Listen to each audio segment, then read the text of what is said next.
Universidade Católica de Pernambuco, construindo pontes para o futuro. Saudações a todos e todas que nos acompanham nessa transmissão, nesse primeiro encontro, nessa primeira roda de conversa no curso de extensão sobre as religiões e a natureza. Eu sou Luiz Felipe Lacerda, eu sou secretário executivo do Observatório Nacional de Justiça Socioambiental e docente da Universidade Católica de Pernambuco, onde estou à frente também da Cátedra Laudato Si. A Cátedra Laudato Si de Ecologia Integral e Justiça Socioambiental é uma das promotoras desse curso de extensão, junto com o Observatório Interdisciplinar das Religiões de Recife, o Fórum de Diálogo Interreligioso, entre tantas outras organizações que se juntaram para trazer essa bonita proposta de diálogo.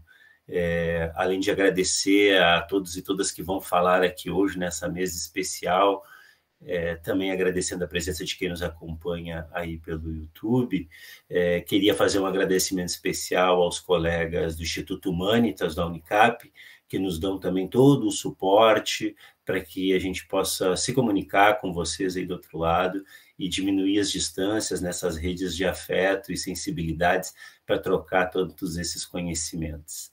O nosso curso ele tem encontros mensais, a gente vai começar hoje debatendo, conversando, escutando um pouquinho a percepção de pessoas que falam a partir da sua experiência de fé, de religiões e cosmovisões de matrizes africanas, de matrizes indígenas, e depois, uma vez por mês, vamos nos reunir para escutar outras lideranças, e o nosso objetivo é justamente de ir tecendo compreensões e sensibilidades que nos ajudem a achar pistas para religar o humano à natureza. Nós acreditamos que a maior manifestação em terra, além da própria humanidade, daquilo que a gente pode chamar de uma energia superior, uma energia criadora, de Deus, de Oxalá, do que for a gente nominado, se manifesta através da natureza. Essa nossa reflexão começou a partir de todo um trabalho que a gente tem feito em prol dos direitos da natureza. Hoje a gente está vinculado a uma congregação de organizações e movimentos sociais no Brasil, que se chama Articulação Nacional pelos Direitos da Natureza, e temos trabalhado no impulsionamento de uma teoria crítica e jurídica que apoie os operadores do direito a defender a natureza e compreendendo ela não como um bem, não como um recurso, como dita o direito ambiental, mas sim como um ente vivo, digno e sujeito de direitos.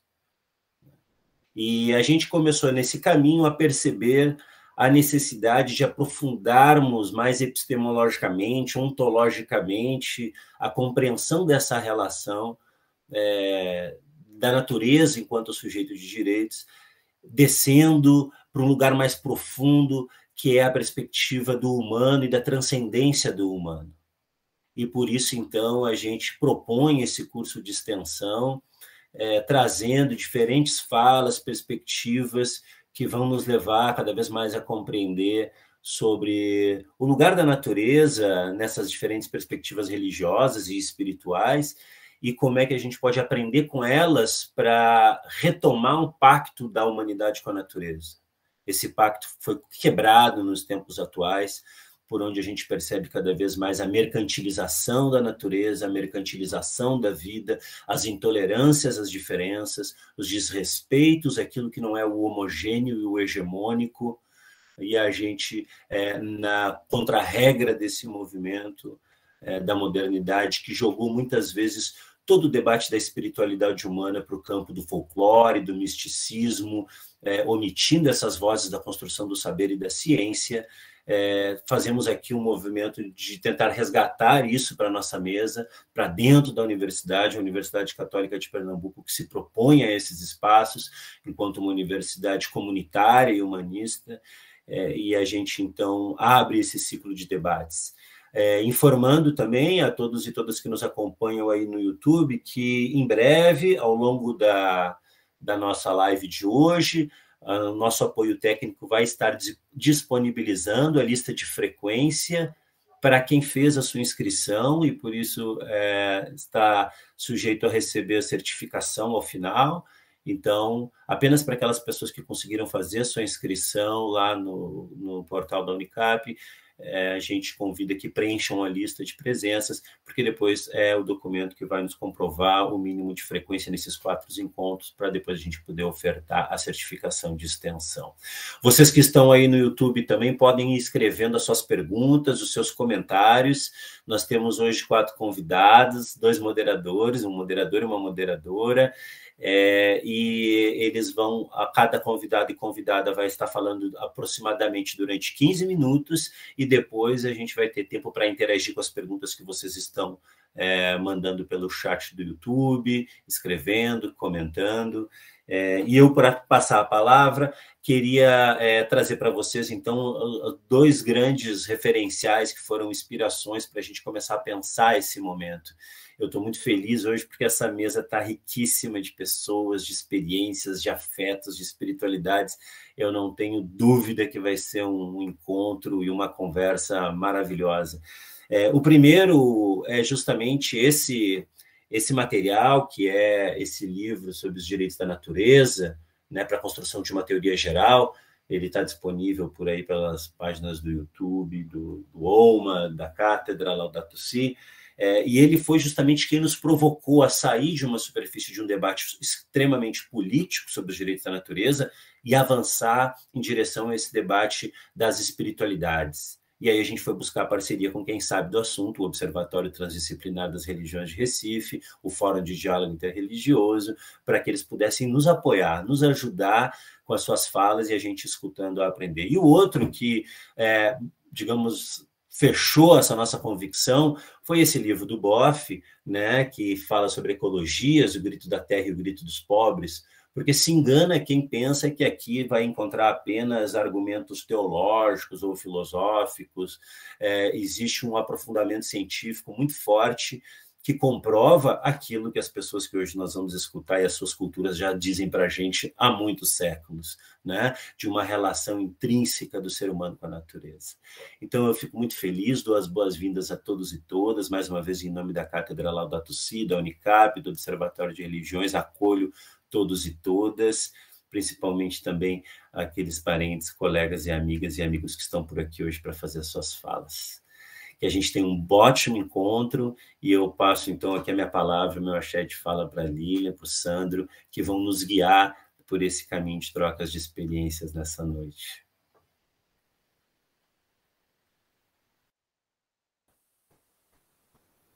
Então, boa noite.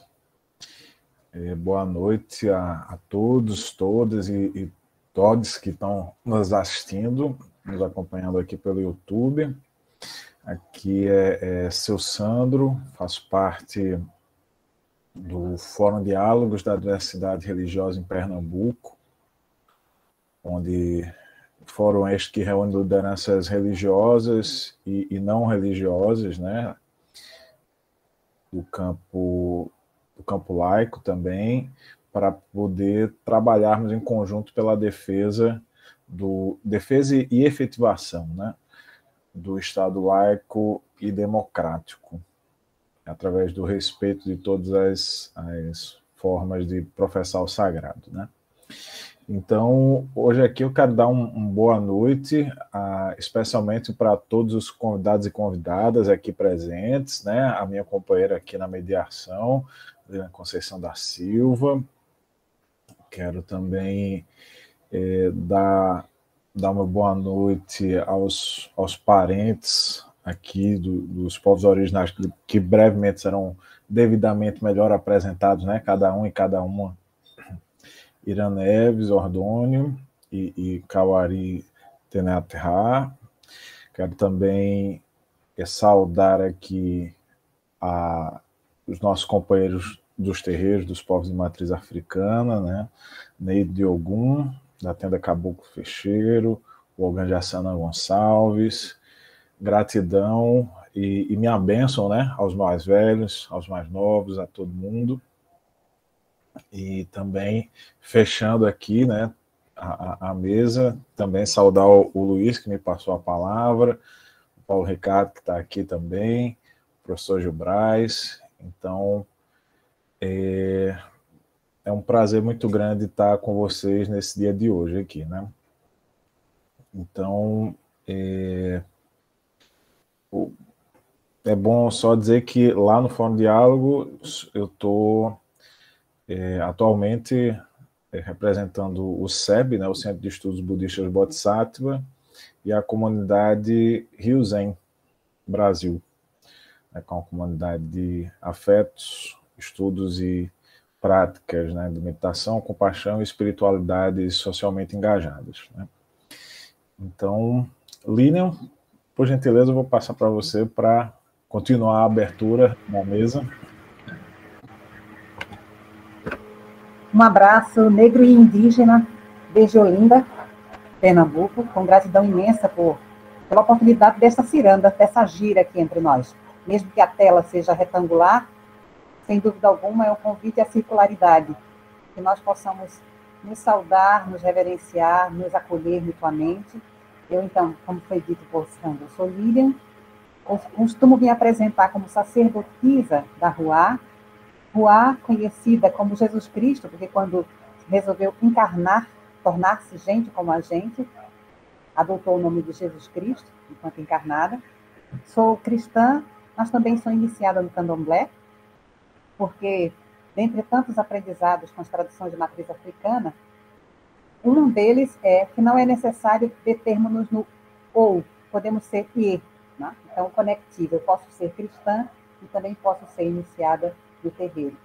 Sou indígena Funiô, e tenho muita alegria de assim me dizer, com reconhecimento do meu povo, então me alegro em também encontrar parentes aqui entre nós. E sou do grupo de pessoas que, como Teilhard Chardin, há muito tempo atrás, já nos dizia, né?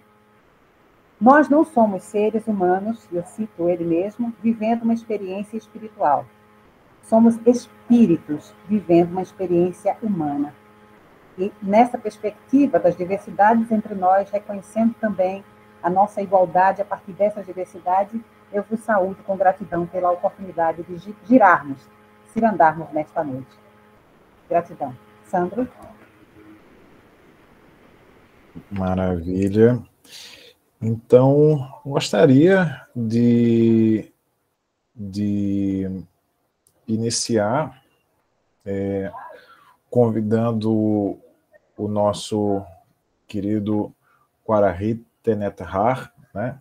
Começando por quem aqui já estava antes, né? De todos chegarem, né? Então vamos começar por aí, né? Então, ele é diretor-presidente e cofundador da Associação Cuia Guajara, também fundador e coordenador do Tribunal Originário Abiyala de Justiça no Brasil.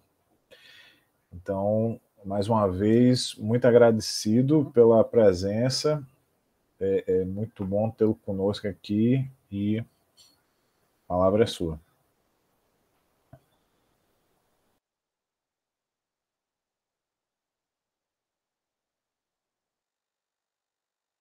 Está fechado o som.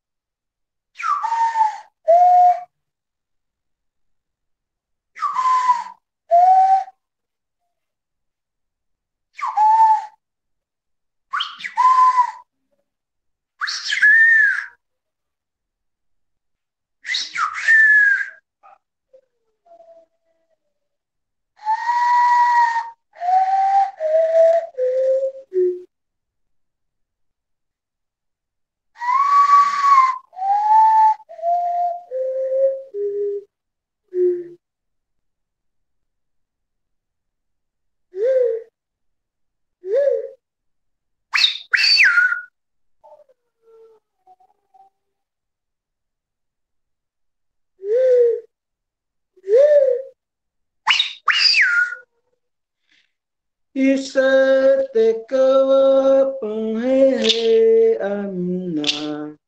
Isate kawa panhe ka aki. Isate kawa panhe tupan. Isate kawa panhe tupan. Ase pokwa weka. Ase pokwa weka. Isete Coapa, Amina. Isete Coapa, aqui. Isete Coapa, Tupan. Isete Coapa, Tupan. Hace pouco aweka, hace pouco aweka. Oxê!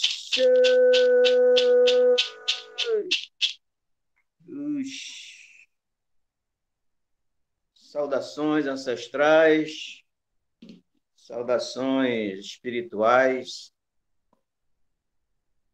desde nossos ancestrais, Cunhambebe, Aimberê, Bartira, Ajuricaba, Guaimiaba, desde Mário Juruna, Paulinho Paiacã, desde Galdino Pataxó, Paulinho Guajajara, desde que Sarapó, desde Puraquê, Ponacatu,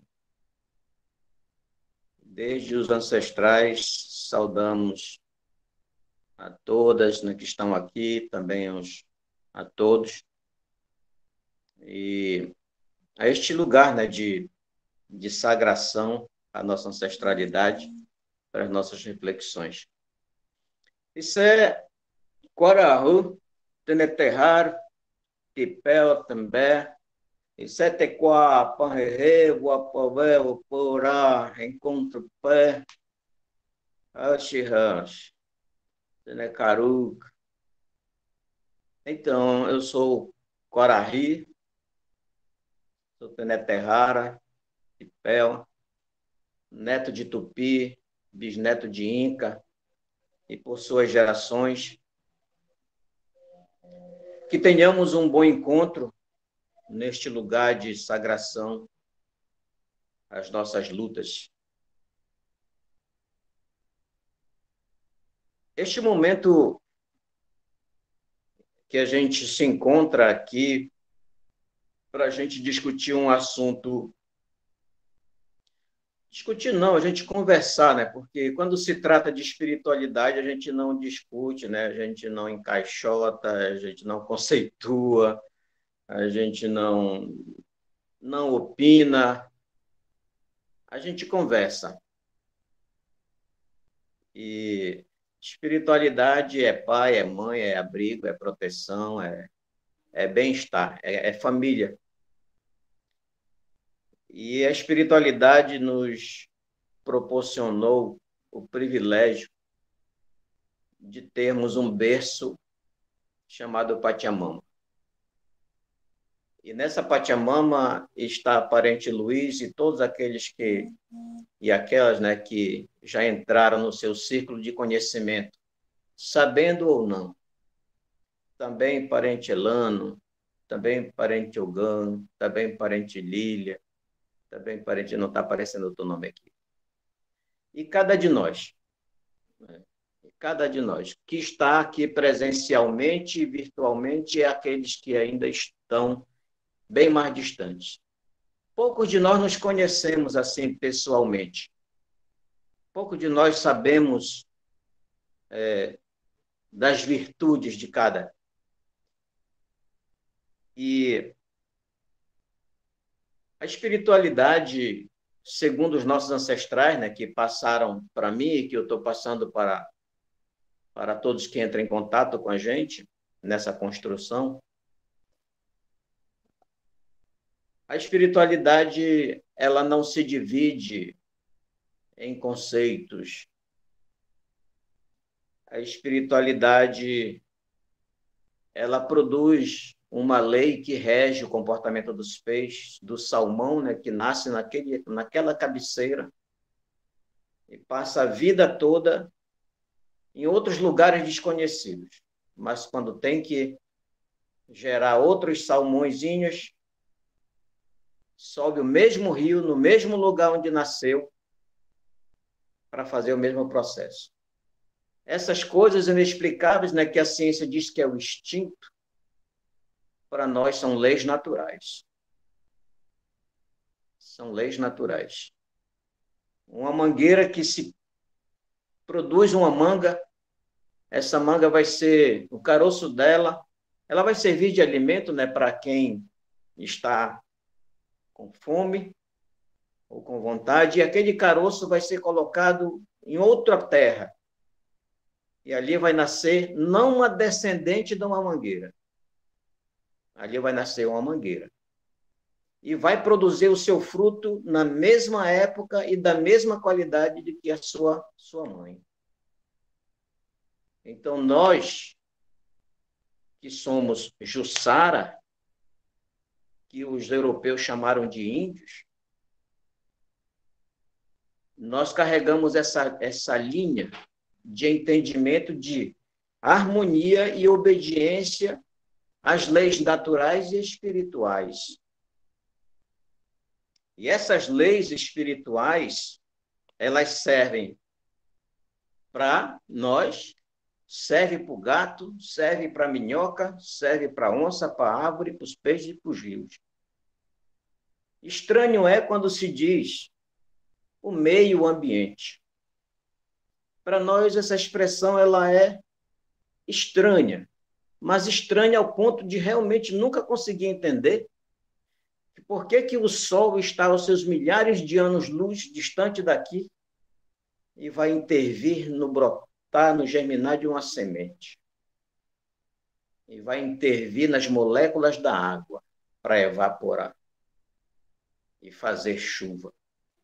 Como é que pode ser um meio ambiente? Qual é a fronteira do Sol? Como é que a Lua, estando aos milhares de quilômetros desta Pachamama, consegue influenciar no nascimento de uma pessoa quando está na lua cheia? Como é que a lua pode influenciar no comportamento das águas? O que é, então, um meio ambiente? Tem fronteira para a lua, tem fronteira para o sol, para o vento, para as árvores? Basta esvaziar as cidades por 10 anos e a natureza vai reocupar o seu lugar. E nós somos os únicos seres nesta natureza que, para vivermos, temos que desmatar, poluir, contaminar, rasgar, entupir, derrubar, contaminar e provocar doenças para si mesmo. Mas é um mundo que se diz religioso e que todos os sábados ou domingo, ou quarta-feira, ou em qualquer outros momentos e épocas, estão ali, sabe, nos seus rituais, como se fossem estranhos à natureza, como se não respirasse natureza, como se não comesse natureza, como se não tivesse com seus pés firmes na natureza. E este equipamento que está na nossa frente, que é elemento de natureza, elemento natural, quando perder a sua utilidade, vai voltar para a natureza como lixo. Então, é esse desenvolvimento que nós não queremos. É essa tecnologia que nos faz mal. E a nossa preocupação é essa mesmo. Perder a sua utilidade e virar um lixão. O que podem as religiões fazerem para isso? O que podem os ajuntamentos se unirem para fazer? Devolver esse direito à terra. Que depois, quando o Pachamama se manifesta como uma reação natural, e aí estes mesmos seres, dito humanos, aconteceu uma catástrofe. E não percebem que a catástrofe já foi feita antes disso. E que estão apenas colhendo a manga da mangueira. Da árvore que plantaram, do que foi plantado lá atrás. Hoje nós, os indígenas, os Jussara, que estamos no contexto urbano, a gente vive num abismo étnico, cultural, uma orfandade espiritual que provoca no tão incômodo que hoje se levantou pelo Brasil inteiro 300 indígenas buscando encontrar o caminho de volta para a Taba, para reconstruir a sociedade, repensar a sua legislação, repensar suas devoções, se complementar novamente, se curar dessa pandemia de 522 anos. Porque nós queremos ser legislado pelas nossas leis naturais e espirituais que não estão nos livros e que não estão sujeitos ao desejo de um juiz, de um parlamentar ou de qualquer que suba num posto de poder para decidir e votar numas leis. A gente não quer mais isso. Por isso, hoje, a nossa felicidade em estar aqui para afirmar que o Brasil, para nós, é uma decepção. Porque nós não queremos, na nossa terra, os nossos rios fedidos, não queremos nossas sombras, o nosso vento que seja quente, e nós não queremos conviver numa sociedade que as pessoas têm medo das pessoas. Findo esse discurso, nessa fala, e deixando aqui bem espaçoso, né, para os parentes poderem conversar desse processo, deixando aqui um convite, ou quase um chamado, ou alguma coisa nesse sentido. Que às vezes a gente busca o nosso passado e a gente não encontra referências, né? A gente não sabe, às vezes, o pai do nosso bisavô. Não sabe como é o nome da nossa bisavó ou a mãe dela. Mas no nosso processo de busca, a gente vai encontrar. Quem sabe não tudo. Mas a gente vai encontrar nossos ancestrais e reencontrar o caminho que eles estavam trilhando. Para que a gente comece a fazer essa reconexão daquela ponta da corda que ficou lá atrás, que foi cortada pelos europeus. E hoje a gente consiga trazer outra ponta daqui e consiga unir lá. E se a gente não conseguir unir as duas pontas, nós temos que unir os braços para segurar numa ponta e outra e nós sermos a ponte.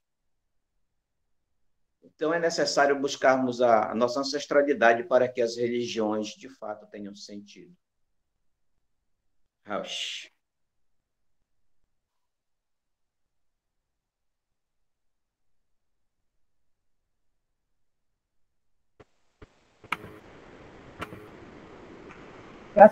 Gratidão imensa, parente. Eu somo ao que você compartilhou conosco, também sabedoria ancestral, vinda de nossa irmã, Sônia Guajajara, também parenta, uma das 100 personalidades mais influentes do mundo, segundo a revista Times, que nos diz: porque a Terra, para cada um de nós, é muito mais do que um pequeno pedaço de terra negociável. Nós temos uma relação espiritual com a terra de nossos ancestrais. Nós não negociamos direitos territoriais porque a terra, para nós, representa a nossa vida. A terra, Pachamama, é a mãe. E mãe não se vende, não se negocia. Mãe se cuida, mãe se defende, mãe se protege. Sônia Guajajara. Gratidão imensa, parente. Com a mesma satisfação e alegria, queremos convidar a nossa irmã Iabacê Naide de Ogum, mãe de cozinha na tenda de Umbanda Caboclo Trecheiro, licenciada e mestre em Química, professora do governo do estado de Pernambuco, além de mediadora de leitura na biblioteca Caboclo Girassol e capoeirista do grupo de capoeira Angolinha. Benção, minha irmã, muito bem-vinda, gratidão. Um abraço imenso também para o pai Edson. Obrigada. Boa noite a todos. Primeiramente, a bênção aos mais velhos e a bênção aos mais novos. Estou aqui representante. Eu só queria fazer um destaque para resumir. Mãe Naide é um perigo. Esta mulher é um perigo.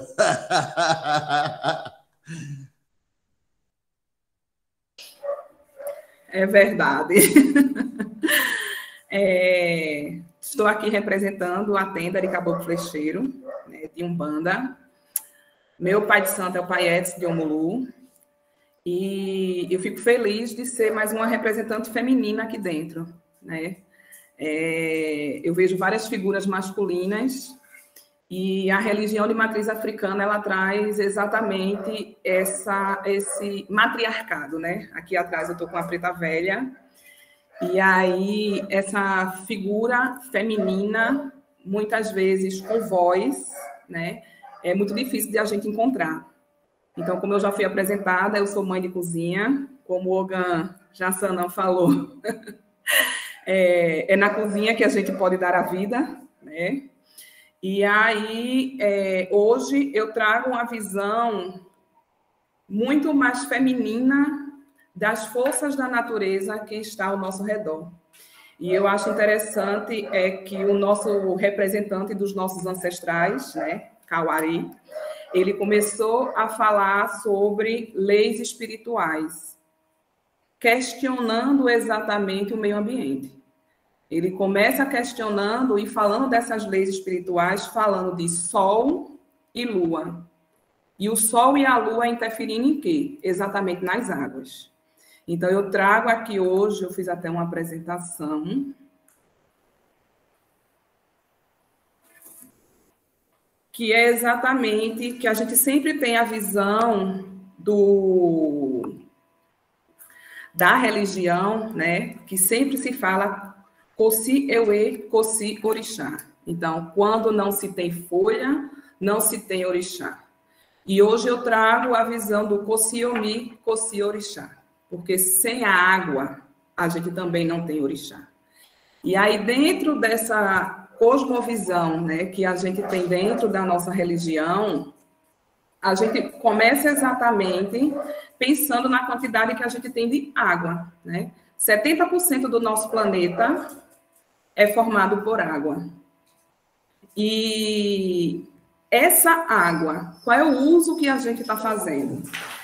Então, ele veio falando muito belamente, dizendo, esse equipamento que a gente está usando, ele veio da natureza.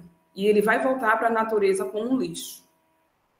O que é que esse lixo está interferindo, né, dentro do nosso planeta Terra, que na realidade 70% é formado por água?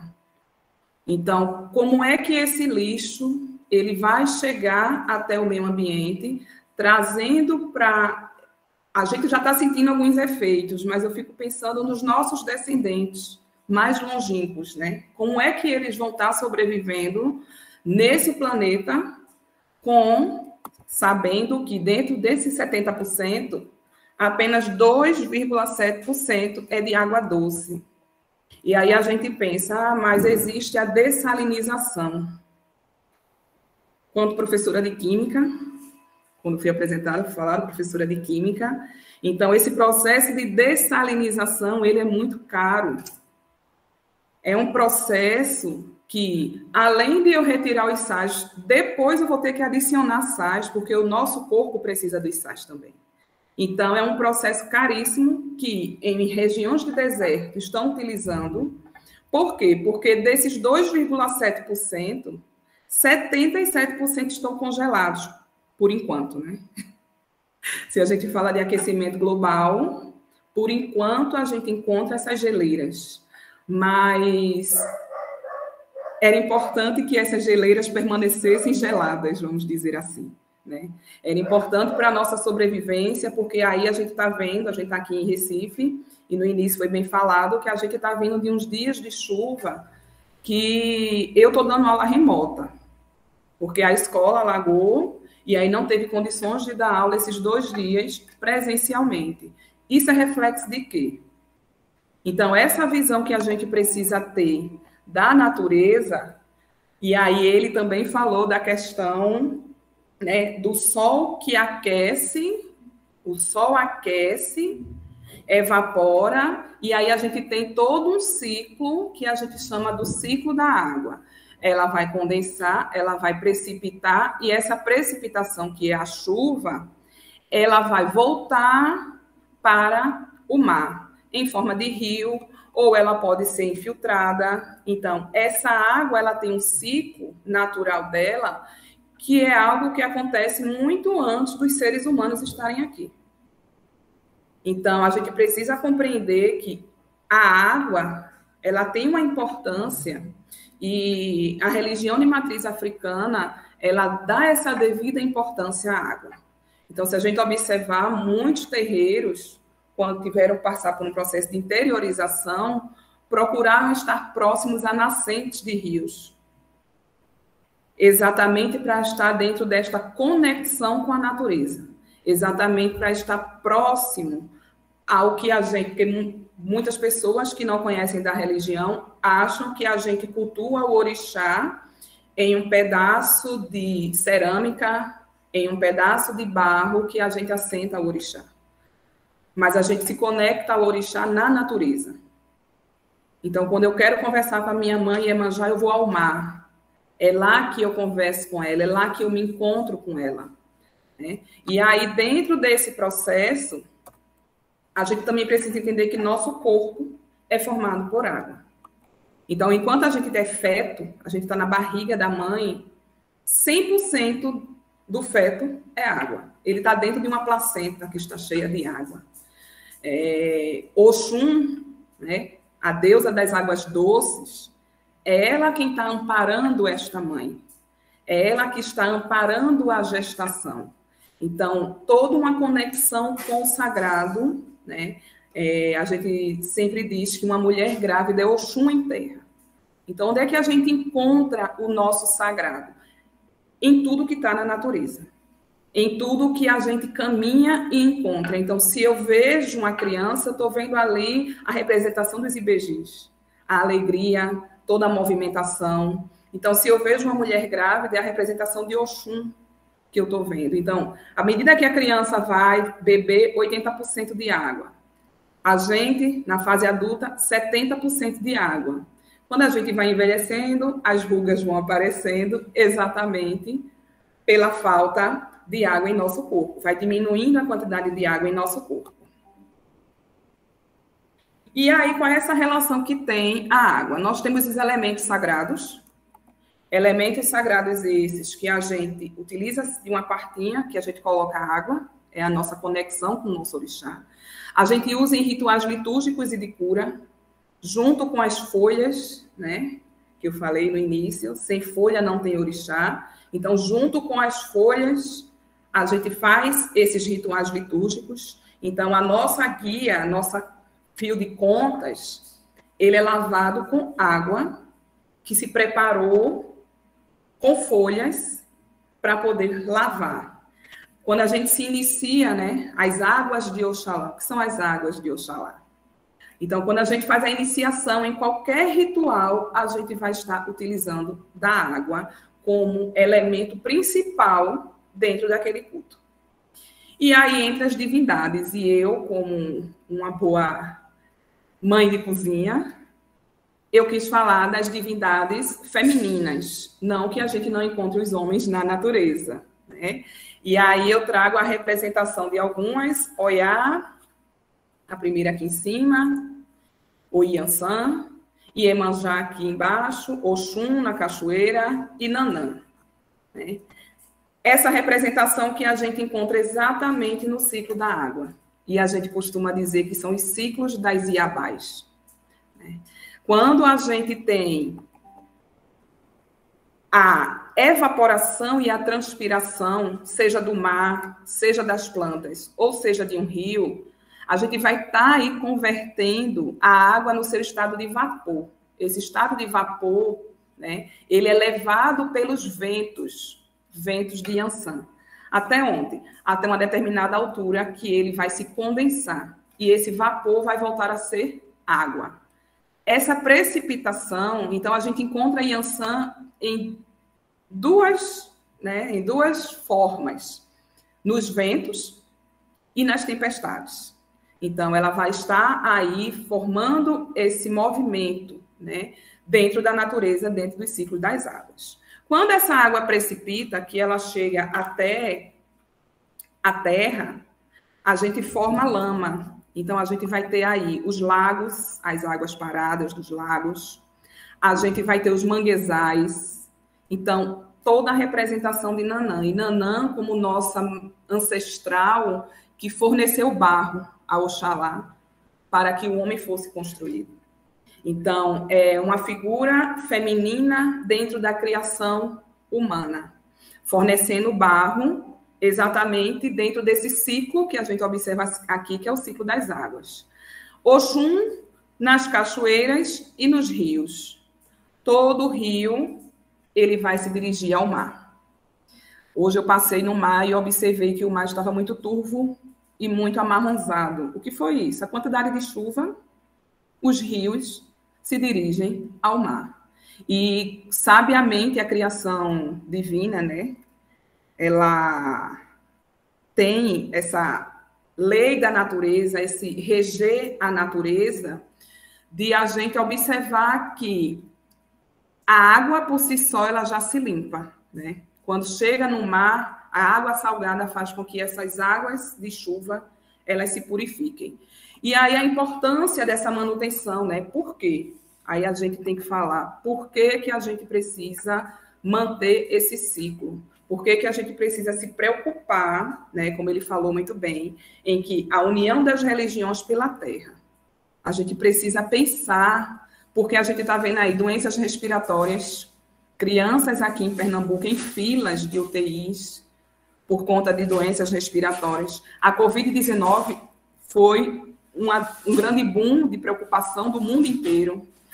Casos de hepatite, que está diretamente relacionado com as águas sujas, diarreias, aumentou o índice de arboviroses, dengue, zika e chikungunya. O que foi isso? Depois de uma pandemia de Covid, a gente vem com agora uma endemia, né? Mais uma vez retornando. E, por fim, a varíola dos macacos, que também está diretamente relacionado ao contato, né, com o líquido do corpo, seja pelas gotículas de saliva, seja pelo suor. Então, assim, a gente tem que pensar que os desequilíbrios humanos alterou esse ciclo das águas. E a gente precisa entender que as religiões estão diretamente relacionadas com esse ciclo, né? E aí eu trago realmente essa visão do ciclo. E aí, né, como eu falei, sem folha não há orixá, Kossiomi, Kossi orixá, sem água não há orixá. Agradeço ao convite, espero ter atendido às expectativas e obrigada.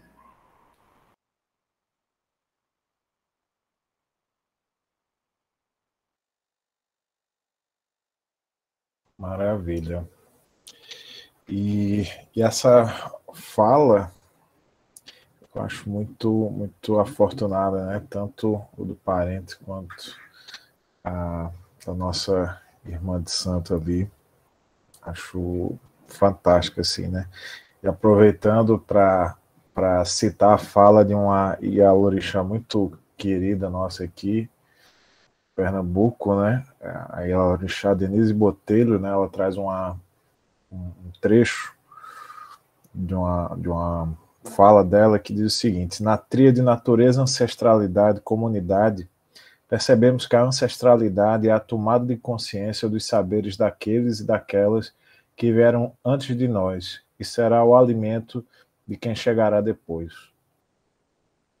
Então, acredito que isso é fundamental em toda religião toda prática, em todo culto do sagrado, né? Seja ele originário, seja ele ancestral de África, seja lá qual for a ancestralidade, é bem por aí mesmo, né? Então, grato, Neide de Ogum, Aide de Ogum, melhor dizendo.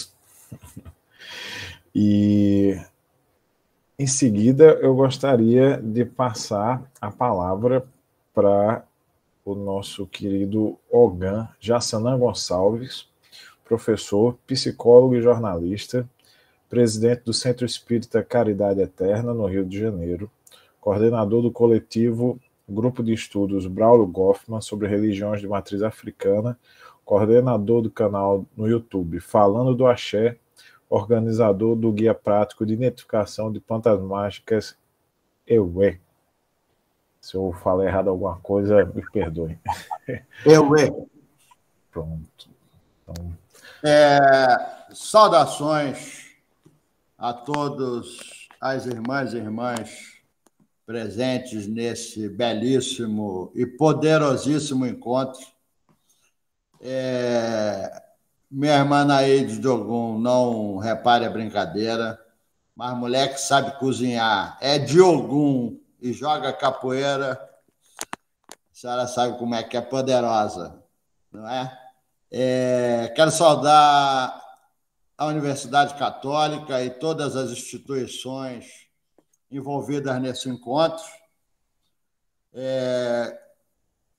com muita satisfação e com muito cuidado que eu venho participar aqui, porque nós estamos falando de religiões tradicionais e de ancestralidades e de antepassados, e nisso a gente está envolvendo milhões, não são nem milhares, são milhões e milhões de histórias, de experiências, de vivências, que está se materializando aqui hoje nas nossas boas palavras e nos nossos bons anseios pela necessidade da preservação e da criação de um futuro para os que vão vir depois de mim, que eu também os saúdo.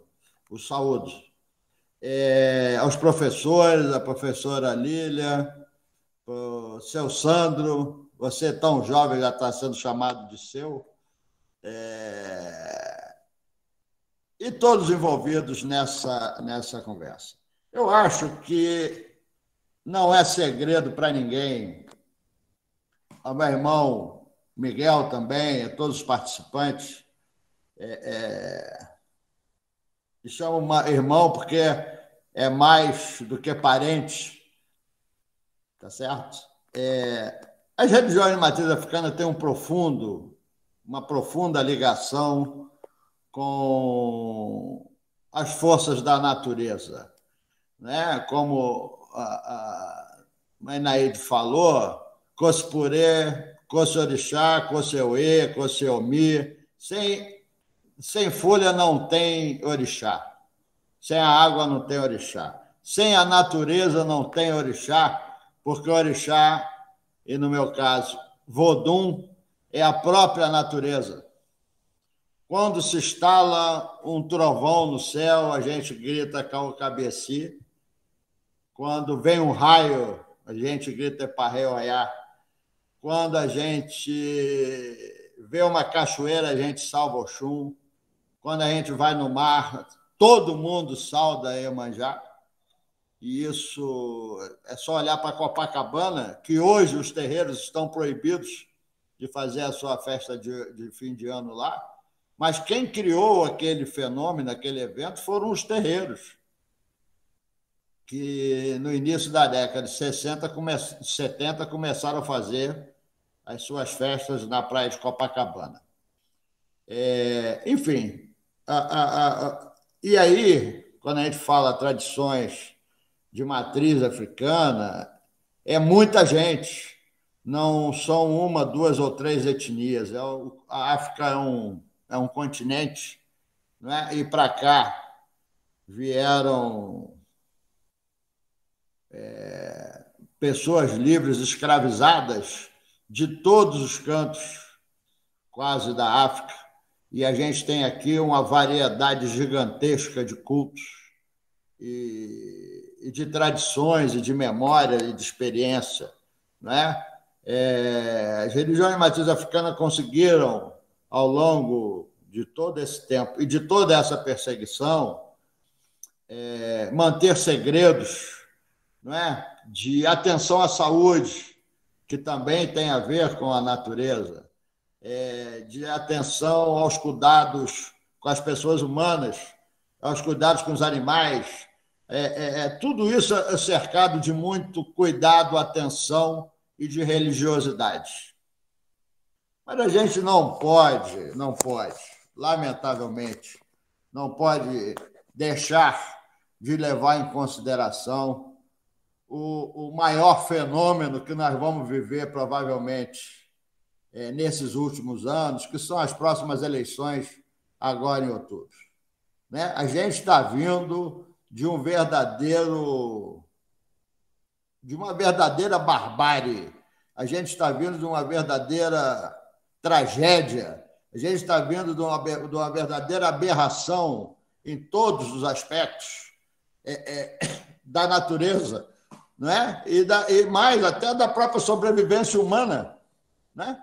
Então, eu acho que nós, como religiosos, como pessoas sintonizadas com o mundo ao nosso redor, precisamos imaginar e pensar o que a gente pode fazer para tirar essa discussão. Primeiro, tirar essa discussão do meio dos religiosos e transformar isso numa conversa de toda a sociedade, porque isso é uma coisa que interessa a todo mundo, até mesmo a quem não é religioso, até mesmo aquele que não acredita em Deus, mas a natureza ao nosso redor, o nosso planeta,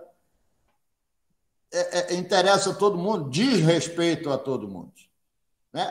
Como falou minha irmã, as pandemias, agora a varíola dos macacos, a gripe aqui no Rio de Janeiro, enfim, a gente está sendo assolado por, além dos fenômenos naturais, por uma série de consequências que são provocadas pela ação do homem, e a gente não está conseguindo se dar conta do volume e da grandiosidade aqui, né? Pelo menos no Brasil. Foram 650, quase 660 mil pessoas que morreram.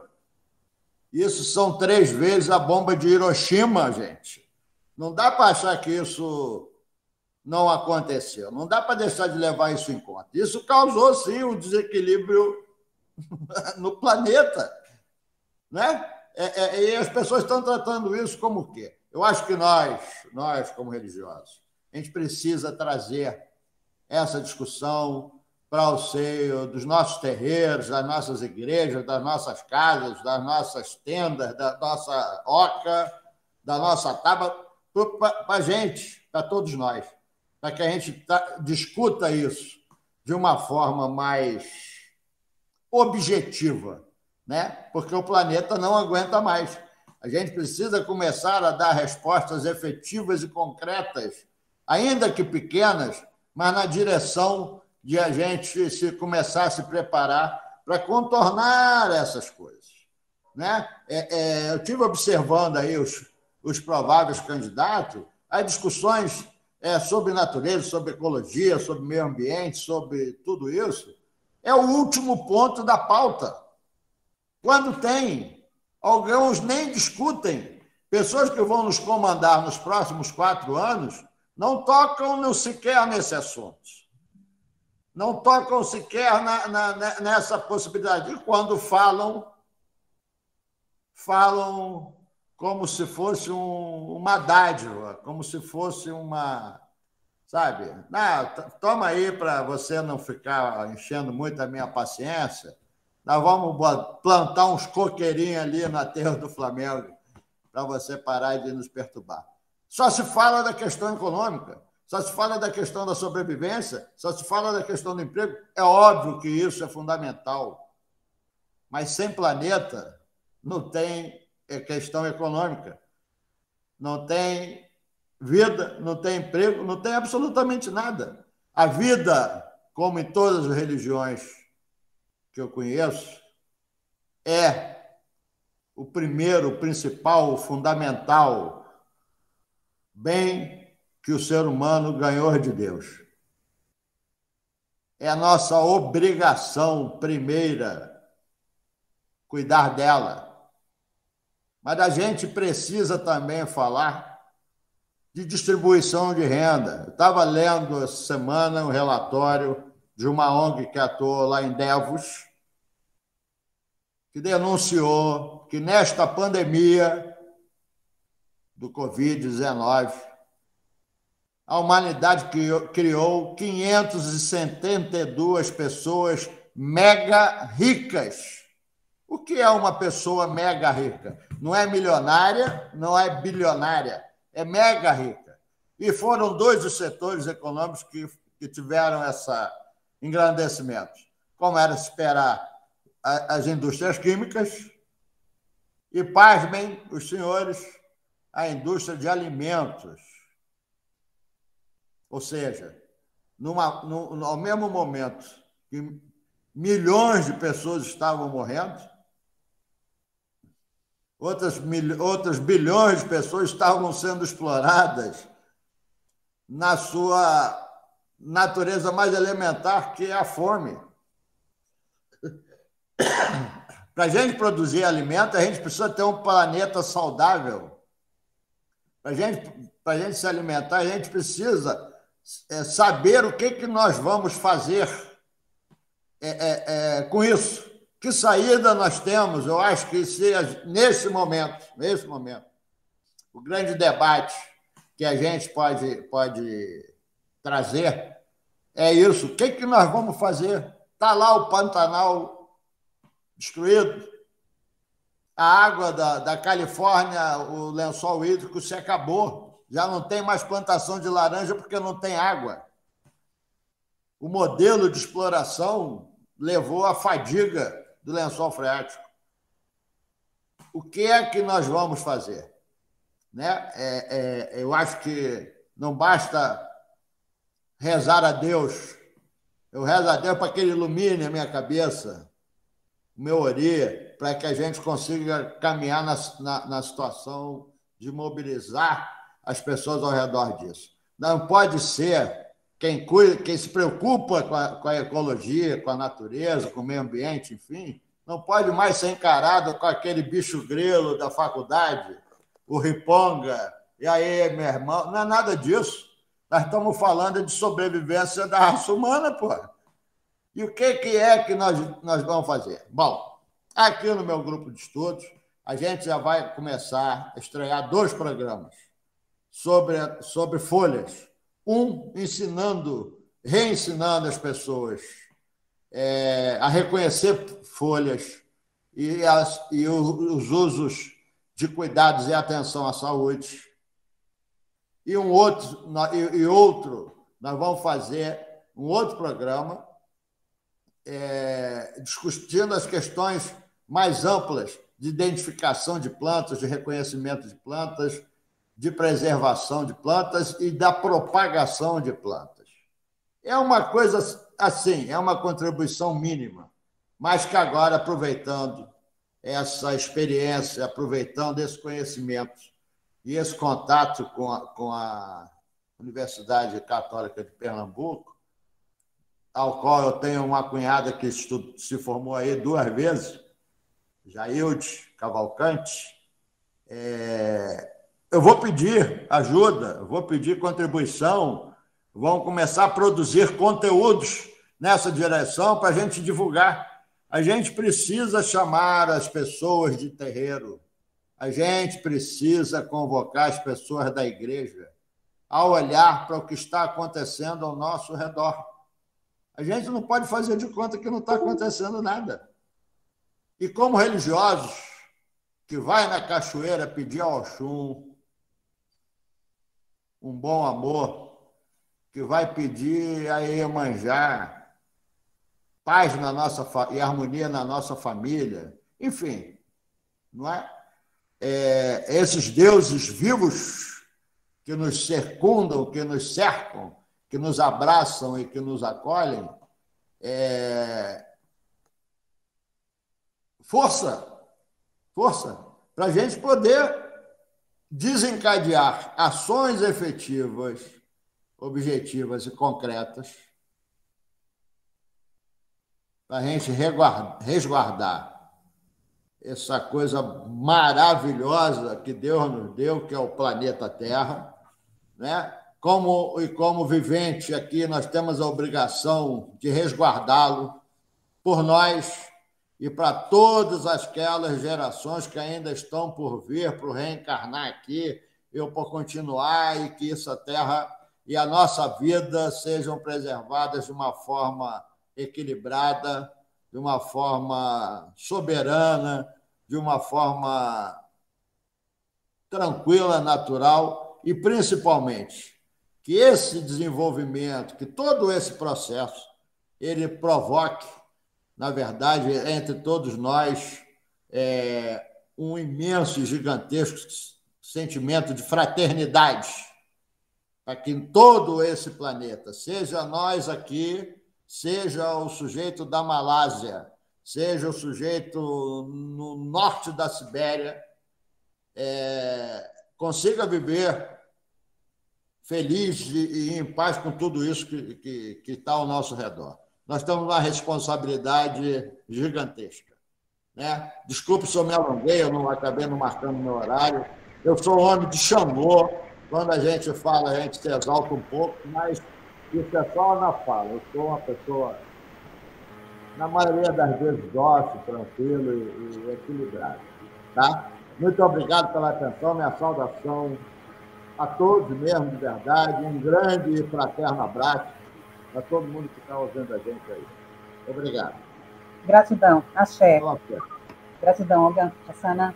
Eu quero, antes de convidar nossa irmã parente Irã a falar, eu quero compartilhar e saudar também as pessoas que estão nos assistindo e dizer que nós estamos atentas, sim, às questões que estão sendo apresentadas, logo mais elas serão apresentadas aqui, e dizer da alegria de saber que temos aqui, dando-nos essa atenção e permitindo que nós entremos em suas casas, irmãs e irmãos de Sergipe, Rio Grande do Sul, Rio de Janeiro, Maranhão, Amapá, Rio Grande do Norte, e se há de outros estados também, além também de Pernambuco, por óbvio, né?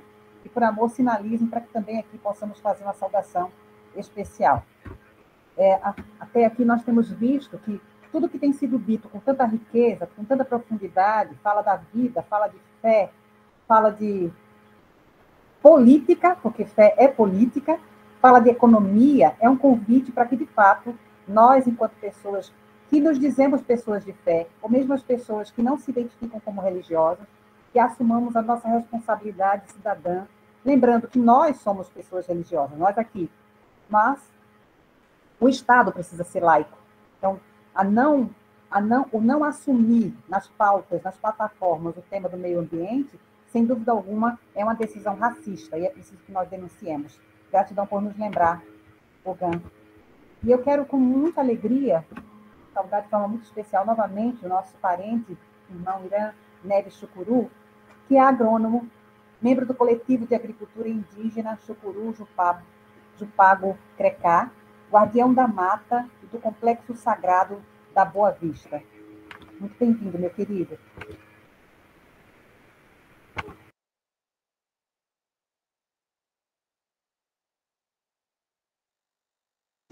Agora, boa noite, pessoal. Agradecer pelo convite, né? Fiquei por último, eu digo, eita, e agora, né? Foi falado muita coisa, com muita potência, com muita propriedade, né? Com muito encantamento.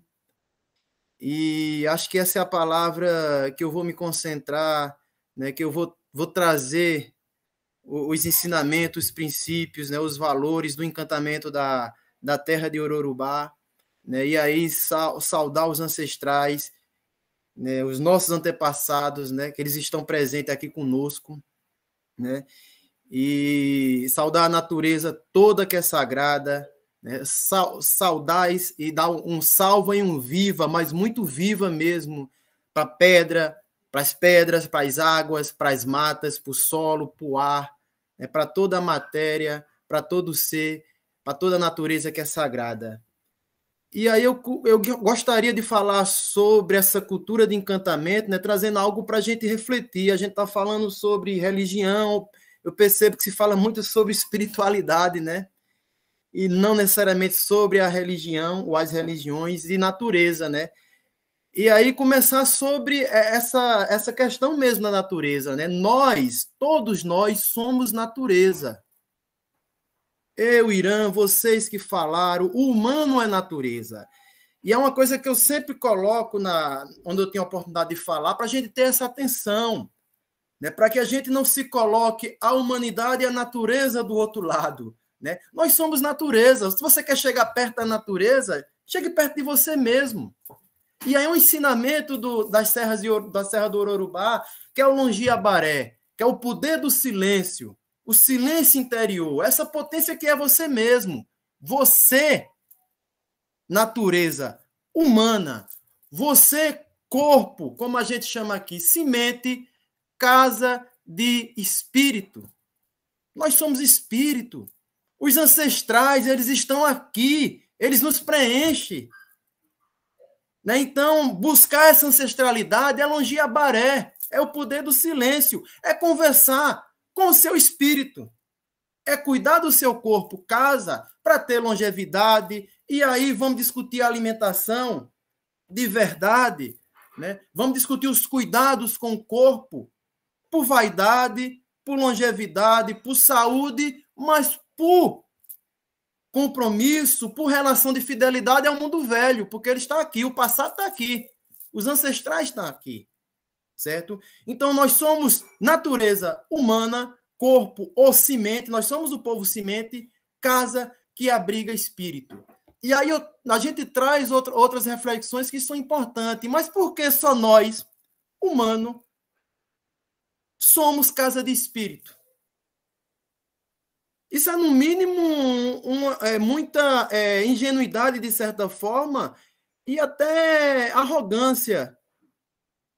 Por que a pedra não pode abrigar espírito? O reino de Laje Grande, salva vivo o reino de Laje Grande, os espíritos que moram na pedra, nas lajes, nas pedreiras, os espíritos moram nas árvores. Então, eles habitam outros corpos que não são o corpo humano. E aí a gente traz o ensinamento das naturezas. A natureza humana, sim, nós somos natureza e temos que ter esse cuidado, essa atenção, né? A outra natureza é a natureza dos outros corpos que não o corpo humano, mas que são corpos, que são matérias, né? E que todos eles são casas da terceira natureza. Sim, a natureza também é espiritual. A natureza é encantada. Ela também é encantada. E esse encantamento da natureza é o que nos move. A natureza está na cidade. O homem, a humanidade está na cidade. Tem árvores na cidade. Tem mar. Recife tem uma coisa maravilhosa. Tem um mar. Às vezes eu fico pensando, pessoal, veja, mas a gente está aqui que não tem natureza e olho para lá, poxa, que potência, que essa coisa extraordinária que é o mar, que é a natureza, que não foi falado aí, é casa de espírito, não é casa de Iemanjá. Enfim, a gente precisa se encontrar, né? Então, eu percebo que há essa desconexão com o mundo ancestral, esse descuido com o próprio corpo, com a própria ancestralidade, né? E acho que isso é fundamental. Aqui em Chucuru, eu vou fazer um trabalho junto com outros companheiros e companheiras, discutindo, propondo, materializando, vivendo, colocando em prática uma agricultura, modo de vida. Uma agricultura que vai muito além do plantar, de colher e de comer, né? É uma agricultura sagrada que promove uma cultura de encantamento. Uma agricultura que cuida da terra-mãe. Essa terra que nos dá todo o alimento, que nos dá o fruto, nos dá água, nos dá sombra, nos dá mata, nos dá a medicina que está na mata. Então, ao entrar nessa natureza, para fazer essa agricultura, para produzir alimentos e serviços e outros produtos que existem na natureza, a gente se lembra que é natureza humana, e aí tem aquele ditado, né, que todos nós que temos algo em comum, ou grande parte, né? Somos filhos da mesma mãe, da mãe Jurema, a gente coloca, olha, em terra alheia, pise leve, muito leve, devagar. Cultura da sutileza. Essa terra não é, no nosso caso do povo chucuru, essa terra pertence aos encantados. Então, pise leve, pise devagar. Invoca outro reinado encantado e seus ensinamentos. O reino alado, o reino da liberdade, né? Traz o gentil, o gavião peneira que materializa esse grande espírito, né? Você tem que pairar no ar. Pise leve, pise devagar, uma cultura de baixo impacto, né? Ou seja, a gente coloca uma agricultura que produz encantos, que ela não pode ser o fim da floresta. O agronegócio significa o fim da floresta. A humanidade desencantada entra sem saber que é natureza e destrói a natureza e tira toda a essência da vida. O que rege, o que mantém a vida nesse planeta é a diversidade. Salva viva a liberdade, salva viva a diversidade. Você, quando entra numa mata, você vê vários tons de verde. Você vê o cinza, a mata branca, a caatinga. Sim, a caatinga é floresta. Atenção, a caatinga é floresta. E temos que cuidar dessa floresta. Mas você vê várias plantas, não só jurema, né, o jatobá, né, a engazeira, a sucupira, a barriguda, o tambor. Tem toda uma diversidade, é o que garante. Então, como é que a gente vai produzir alimentos para manter a vida no planeta, quebrando a regra, o princípio da própria natureza, que é a diversidade? Tira a natureza. Essa diversidade, que é o próprio Deus. É o próprio Deus, é o grande criador, é Tupã. Você quer ver Deus? Olhe para o seu redor, olhe para a natureza. Deus criou o homem, a natureza, a sua imagem e semelhança. E por que nós somos imagem e semelhança de Deus? Porque nós somos natureza, e não porque nós somos humano. Porque somos natureza. Né? Então, se ela é espelho de Deus, se ela reflete o Criador, e se Deus é diversidade, duas coisas. A gente não pode atacar a imagem de Deus. A gente não pode fazer isso. E se Deus reflete na natureza e a natureza traz essa imagem de Deus, significa dizer que Deus é diverso. Então, um dos maiores crimes que a humanidade faz é padronizar o sagrado. É colocar a religião tal como aquela que é a verdadeira. Então, esse é um crime. E comer é sagrado. A gente não pode padronizar. A relação com a terra é sagrada. Ela não pode ser padronizada. A agricultura de encantamento, ou promotora de encantamento, ela é sagrada, porque ela está na casa de Deus, na casa dos encantados, e que habita toda essa potência que é a biodiversidade, casa de espírito. Então, tudo isso eu estou aprendendo seguindo o rastro das sementes dos ancestrais. Procurando semente de fava, semente de guandu, de purnúncia, de cabucunço. E quando a gente encontra essas sementes, a gente reativa a memória coletiva, a gente traz a ancestralidade para ser cultivada com a terra. Mãe, a terra, berço, que vai nos abrigar. Porque quando eu falo que nós somos semente, corpo, casa de espírito, essa semente Irã que está falando para vocês, cedo ou tarde, ela vai ser plantada e não sepultada. Ela vai ser plantada na terra. E aí a gente pergunta mais uma vez, baseado nessa relação de fidelidade com o mundo velho. Caboquinha, qual é o alimento que tu vai dar à terra? Porque teu corpo vai alimentá-la. Falar de comida de verdade é alimentar essa matéria que vai ser alimento da terra. Olha que coisa fantástica. Ah, vou ser queimado. As cinzas vão alimentar a terra. Eu não estou falando terra solo, estou falando terra macro-organismo. O ar, a água, o solo. Né? Então, essa cultura de encantamento, esse cultivar esses cuidados com a terra, traz reflexões que são trazidas pelos reinados encantados de Ororubá, que faz com que a gente viva, mas viva mesmo, materialize o encantamento. O paraíso é esse. A terra sem males é essa. Não tem esse negócio de dizer, eu vou morrer e vou para o paraíso. Você pode chegar lá com uma grande dívida e vai ter que pagar. Né? Se essa terra reflete Deus e é reflexo de Deus a natureza, né? Então esse é o paraíso, a gente tem que zelar e cuidar dele agora. A gente não vai ter outra vida para isso. Não vamos ter outra vida para isso. Então, a relação de fidelidade com esse mundo velho, com o mundo que é o Limolaigo Toípe, a terra dos ancestrais, a terra velha, é pensar em um plano de vida, ou projeto de futuro, onde a gente discuta futuro com o passado. É trazer o passado, que são os ancestrais, para discutir e dialogar e perceber. Você pode conversar com os espíritos conversando com a árvore e não necessariamente incorporar, radiar, né? Até porque eu sempre falo com o pessoal, né? Antes de chegar um espírito aqui, eu tenho que preparar o que já tem, porque senão vai dar confusão, imagine. Né? Irã, que é um corpo só, né? Um corpo, dois corpos não ocupam o mesmo lugar no espaço, né? Pelas minhas experiências, os espíritos abrigam. Né? Tem 2 ou mais espíritos no mesmo corpo. Agora, antes de vir, Caboquinho, cuide, não se considere um ser oco, porque você não é oco, você é preenchido por espírito. E você não pode negar esse dom, essa sensibilidade, essa sutileza. Mas se prepare, né? Tá aí os banhos, o banho de floresta, né? Você se prepara com a floresta, o chá, a casca, a raiz, né? Agora, isso exige de nós uma atenção. Cuidado, viemos da floresta. A humanidade, o homem moderno, o homem sábio, ele surge da floresta. A floresta abriga os nossos encantados. A floresta dá a medicina, a floresta traz a doença. Ou não, a ausência da floresta, melhor dizendo. E a cura está lá. Então, para encerrar aqui, que acho que já estou chegando no finalzinho, né? Trago uma reflexão importante, que isso é espiritualidade, é procurar o sagrado, é procurar não provar a existência de Deus, dos encantos do Oxalá, mas é você se encontrar consigo mesmo, entender a sua existência, o seu local de poder, de força nessa terra.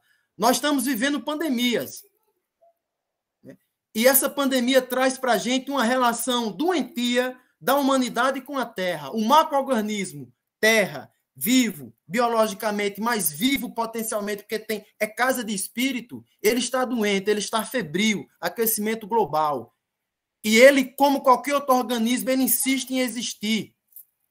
E ele tenta expulsar quem está causando a doença. Ele vai expulsar o vírus, que no caso não é o coronavírus. O coronavírus é um mecanismo de defesa do organismo febril doente, que é a Terra. Então, o coronavírus, cientificamente, o vírus está agindo no vírus, que é a humanidade, que está causando os males da Terra. Então, a gente precisa curar a ferida dos ancestrais. A gente precisa curar essa terra. Salva viva a liberdade, salva viva a diversidade. Sim, salva viva a natureza, que toda ela é sagrada. Isso é espiritualidade.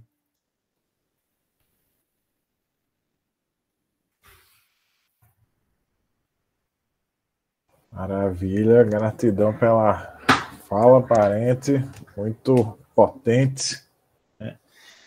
E diante dessas falas todas, falando da ancestralidade, eu vou atender o pedido aqui de Lilian para que a gente ouça, né, um pouco da visão do Babadiba de Iemanjá, lá do Rio Grande do Sul, né, do Batuque, que ele coloca assim: não existe um religar. Tu sabe por que a divindade está aqui. Ela mora dentro de nós. Nós somos o altar vivo deles. Então, eles já estão ligados na gente. É mais uma questão de conexão mesmo, de colocar ali no ori e nu, na cabeça de dentro, as coisas nos seus devidos lugares. Porque essa coisa de religar mesmo já é um termo ocidental. Já veio lá da religião cristã. Nada está separado. Então, trazendo essa potência do nada estar separado, fico muito feliz de estarmos juntos aqui e trazendo essas falas e essas cosmovisões, né, tão interessantes e tão necessárias, né? O Organização Nacional trouxe a questão tão pertinente aí das eleições, né? O Irã trouxe a fala que ela acabou de fazer, muito apontando para que nós somos natureza, né? Então isso é muito pertinente da gente sempre estar observando isso aí, né? E Lilian, passo a palavra para ti.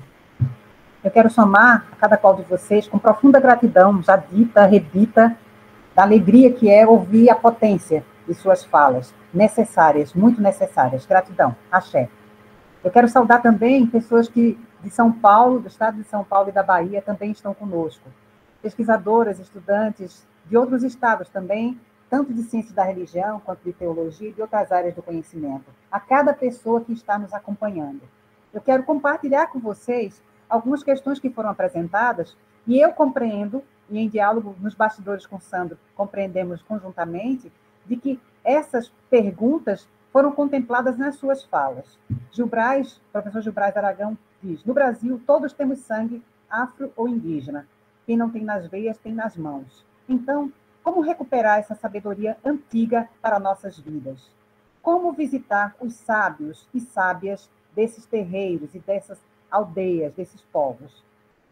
Luciano Rodolfo de Moura Machado diz, a ciência ousa explicar os mistérios dos fenômenos naturais que por muito tempo encantaram o ser humano.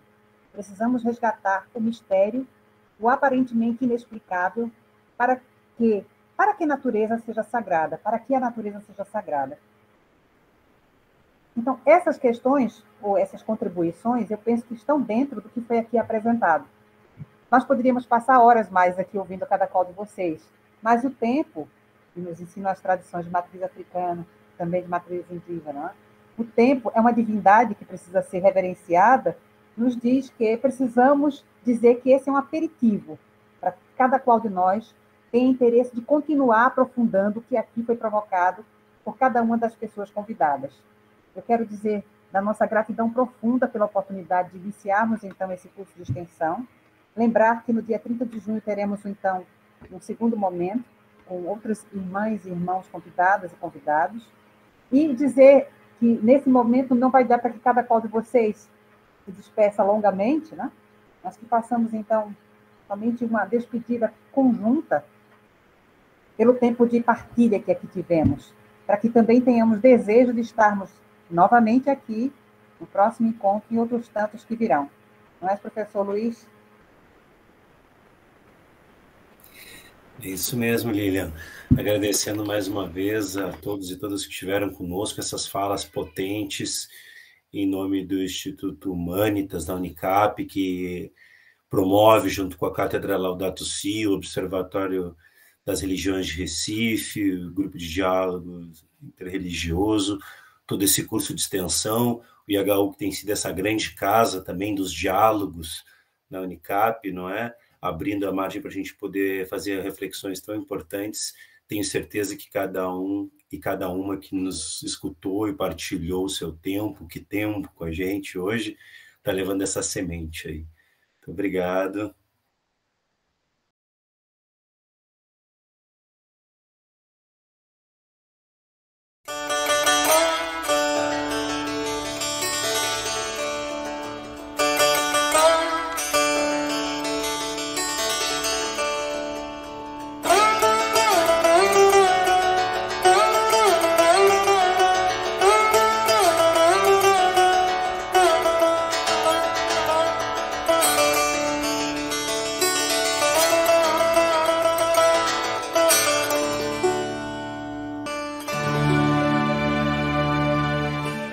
Universidade Católica de Pernambuco, construindo pontes para o futuro.